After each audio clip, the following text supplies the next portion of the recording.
Tanker 19er14 and 19er15, hold for secondary drops between their lines.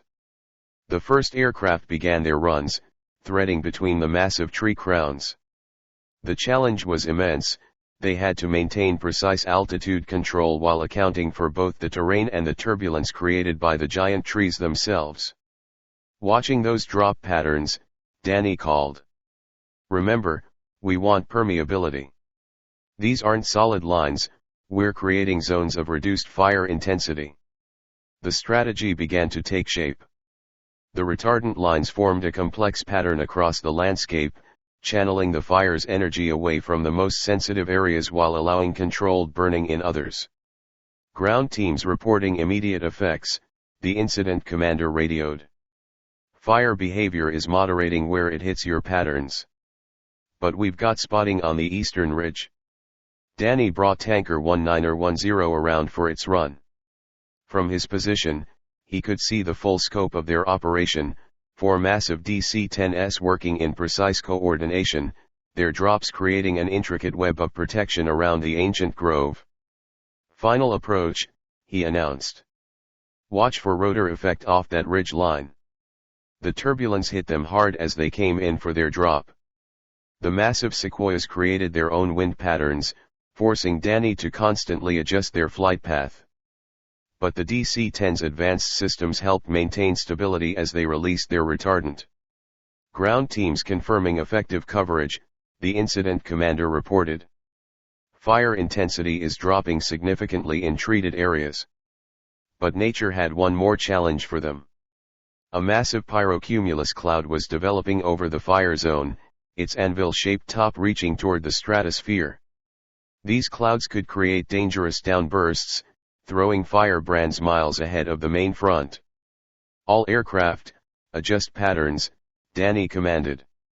"We need to extend our lines to account for long-range spotting." The operation continued through the day, the DC-10s working in carefully choreographed sequences. Each drop had to be precise. Too much retardant could damage the ancient trees' sensitive root systems, too little would fail to moderate the fire's behavior. As sunset approached, they faced a critical decision. The fire was still active, and their night flying capabilities could be crucial. But operating around the massive sequoias in darkness would push their systems to their limits. "We can do it," Danny told the incident commander. "But we'll need ground-based infrared targeting and constant updates on wind conditions at all levels." The night operation was unlike anything they'd attempted before. The DC-10's sophisticated navigation systems painted a detailed picture of the terrain, while thermal imaging showed the fire's movement clearly. But flying between the ancient trees in darkness required absolute precision. "Target illuminated," the lead plane reported. "You've got a clear path between 2 major specimens. Winds are steady at 15 knots from the southwest." Danny brought Tanker 19er10 in low and slow, every sense focused on maintaining their precise flight path. The massive sequoias appeared as dark shadows in their night vision systems, their enormous bulk creating turbulent air patterns that the aircraft's sensors struggled to predict. "Release," he commanded. The retardant streamed out, creating a phosphorescent line in the darkness. Ground crews reported immediate effects, the fire's advance slowing, then stopping as it hit their carefully placed barrier. By dawn, their strategy had proved successful. The fire had been channeled away from the most sensitive areas, while controlled burning had actually benefited some parts of the grove. The ancient sequoias stood unchanged, as they had for millennia. The post-mission assessment brought new insights. Their modified drop patterns and diluted retardant mix had protected the trees while effectively moderating fire behavior. It was a technique they would refine and use again. "We learned something important here," Danny told his crews during the debrief. "Sometimes the most effective firefighting isn't about stopping the fire completely, it's about working with natural processes to protect what's most valuable." The success of the Sequoia mission led to new protocols for operating in sensitive ecosystems. The DC-10 fleet had proven it could adapt to increasingly complex missions, combining raw power with precise application. As they prepared their aircraft for the next assignment, Danny reflected on how their role had evolved. They weren't just firefighters anymore, they were guardians of irreplaceable natural treasures, using the most advanced aerial firefighting technology to protect the most ancient living things on Earth. His radio crackled with another alert. A new fire was developing in the Coast Range, threatening both communities and sensitive habitat. But Danny knew his teams were ready. The lessons learned in the Sequoia Grove would make them even more effective in their next mission. "This is why we do what we do," he told his crew as they began their pre-flight checks. "Every mission teaches us something new, makes us better at protecting what matters most." The morning sun caught the DC-10's distinctive profile as it taxied for takeoff. Another day was beginning, another challenge awaited, and the world's most advanced aerial firefighting fleet was ready to meet it. The Coast Range mission alert came as crews were completing their post-Sequoia mission maintenance checks. A fast-moving fire had erupted in the coastal mountains, driven by unusual offshore winds and record-breaking temperatures. "This one's different," Jack briefed the crews, pointing to the weather radar. "We've got a strong high-pressure system pushing hot, dry air toward the coast. It's creating a reverse marine layer effect. Instead of cool ocean air moderating conditions, we're seeing 100-degree temperatures right up to the shoreline." Danny studied the tactical display. The fire had started in the rugged interior of the Coast Range but was moving rapidly toward several coastal communities. The terrain was a complex mix of steep canyons, dense forest, and developed areas. "The urban-wildland interface complicates things," he noted. "We've got scattered homes and small communities throughout the potential fire path. This isn't just about protecting wildland, we're looking at direct structure defense." The company's operations center was already coordinating with multiple agencies. Local fire departments, CAL FIRE, and the Forest Service were all requesting support. The situation called for their full capabilities. "How many aircraft can we get on station?" Danny asked. "We can have 4 DC-10s ready within 30 minutes, Jack replied. "Fifth aircraft is completing maintenance but can join us within 2 hours if needed." Danny nodded, already formulating a strategy. "We'll need all of them. This combination of weather and terrain could create explosive fire growth. We have to hit it hard and fast." The tactical plan reflected the complexity of their challenge. They would use 2 DC-10s to establish primary containment lines, 2 more to protect structures and infrastructure, and hold the 5th aircraft in reserve for rapid response to any breakthroughs. "All crews, this is Captain Cordero," Danny broadcast during the final briefing. "We're facing unusual conditions with this coastal fire. Standard protocols may need to be adjusted on the fly. Pay particular attention to wind shifts.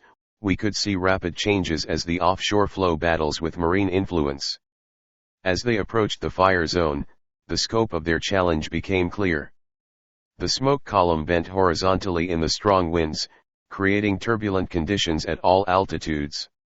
Below, the landscape was a patchwork of forest, chaparral, and developed areas. "Tanker 1910, this is the lead plane," Eddie's voice crackled over the radio. "Fire behavior is extreme. We're seeing flame lengths over 150 feet and active crowning. Multiple spot fires up to a mile ahead of the main front." Danny assessed the situation quickly. "Tankers 1912 and 1913, begin establishing primary lines on the eastern flank. 1914 and 1915, hold for structure protection drops. We need to prevent this fire from reaching that ridgeline." The first aircraft began their runs, fighting strong turbulence as they laid down their retardant lines.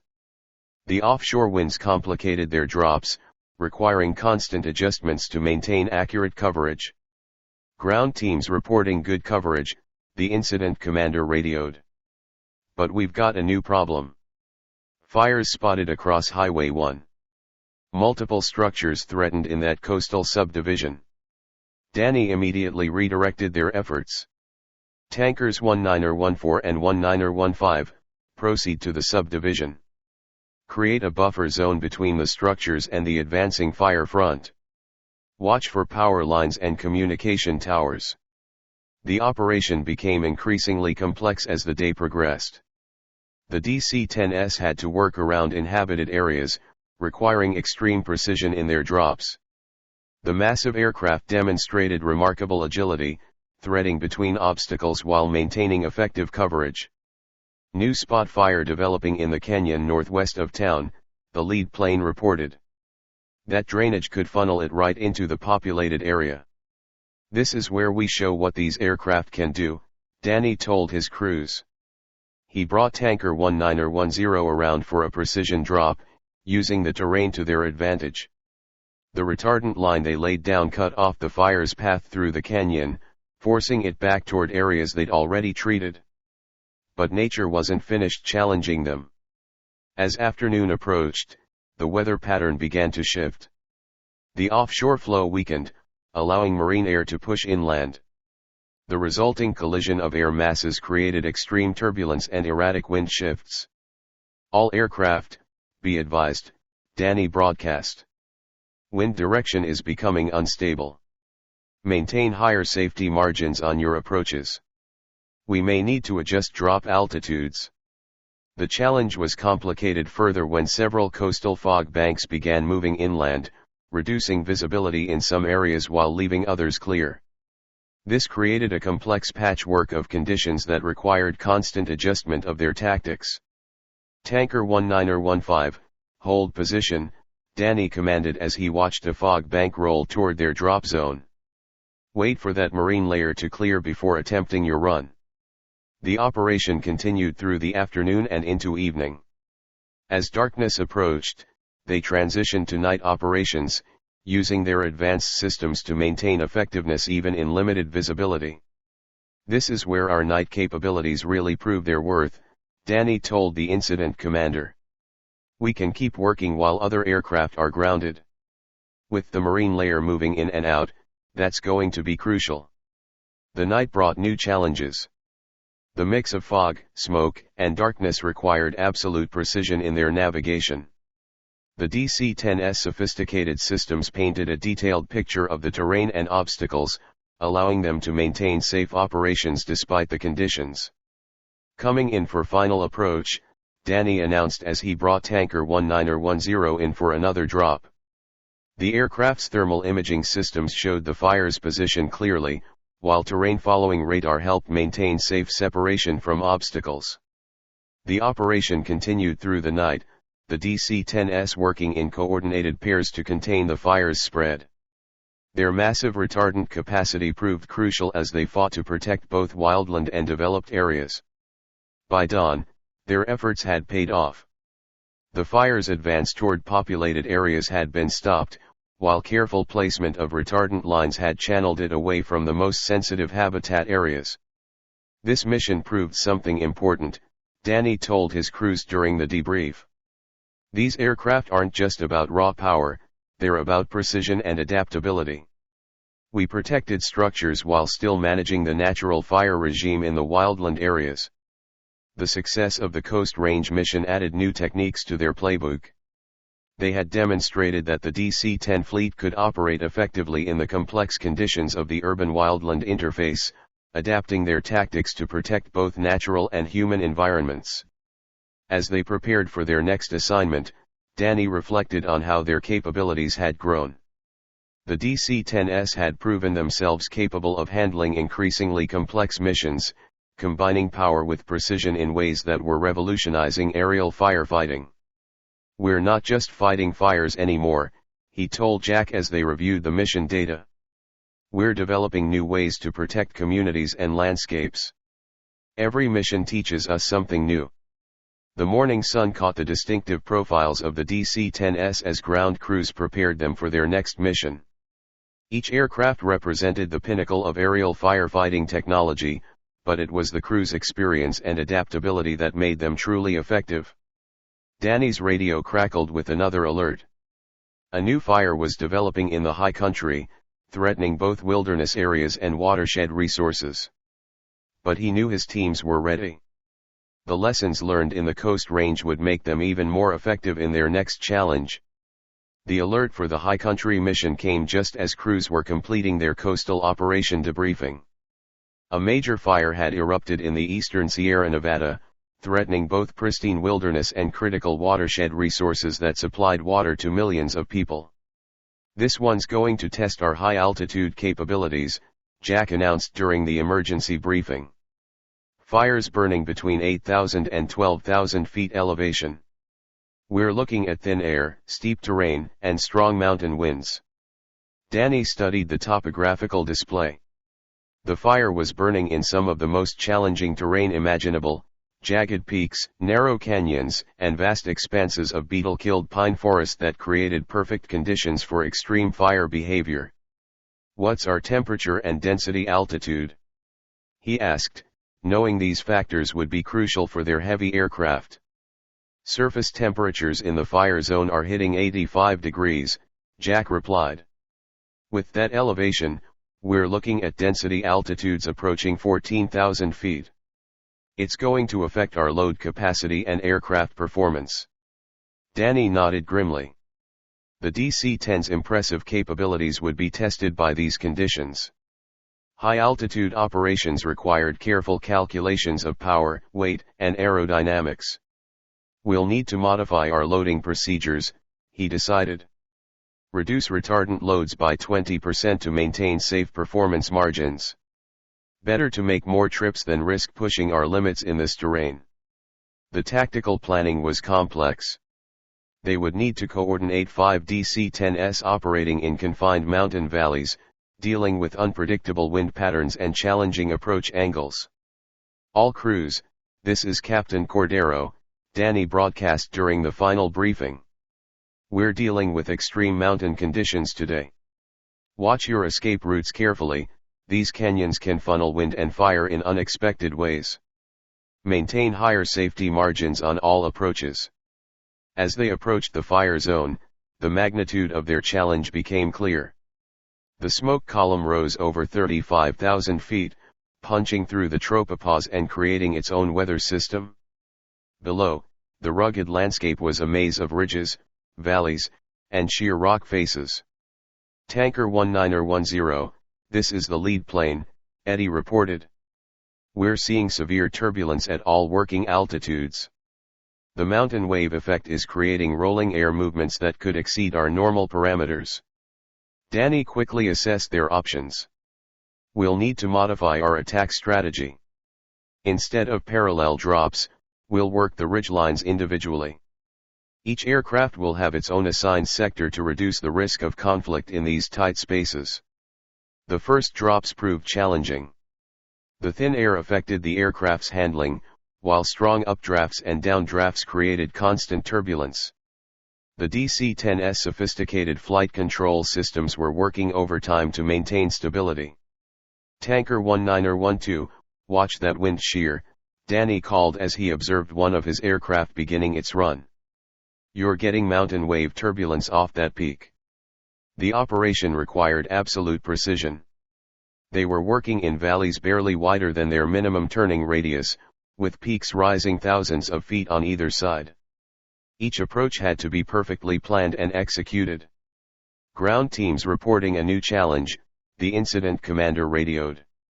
"Fires creating multiple spot fires across the valley. The beetle-killed timber is producing massive ember storms." Danny redirected their efforts.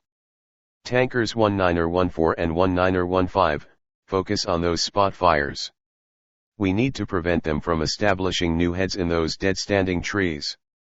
The operation became increasingly complex as the day progressed. The high-altitude conditions affected everything: aircraft performance, retardant dispersal patterns, and crew endurance. The reduced oxygen levels at these elevations demanded absolute focus from everyone involved. "Coming up on a critical drop," Danny announced as he brought Tanker 1910 in for a run.